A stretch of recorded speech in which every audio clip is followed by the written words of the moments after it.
اعوذ باللہ من الشیطان الرجیم بسم اللہ الرحمن الرحیم اللہم صلی علی محمد وآل محمد۔ مومنین مسلمین، امام علی ابن ابی طالب علیہ السلام دے زمانے دے وچ ایک کنواں کھودا گیا، لیکن ان کنویں جو لوگ پانی بھرے نا، اطلاع مولا امیر المومنین علی ابن ابی طالب علیہ السلام تک پہنچی کہ جنات شرارت کر رہی ہیں تے او روزانہ اس کنویں دے وچ پتھر سٹے دن، جنہ دی وجہ تو لوگوں کو بہت زیادہ تکلیف ہوندی ہے۔ امام علیہ السلام تک جلے اطلاع پہنچی تو تیرے میرے آقا علی ابن ابی طالب علیہ السلام ان کنویں دے کنارے تے تشریف لائے آئے۔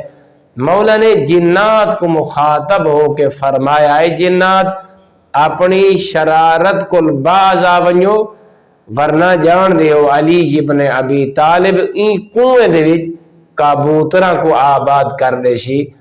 لوگاں نے سوال کیتا اور مولا نے ارشاد فرمایا کہ ایک کبوتر جلے اپنے پراں کو پھڑ پھڑے دن، اے پراں دی پھڑ پھڑاہٹ کنو اے شیاطین اے جنات نفرت کریں دن، ان جگہ کو چھوڑ کے مولا نے فرمایا او دفع ہو وینن۔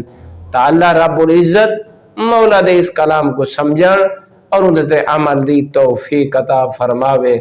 والحمدللہ رب العالمین۔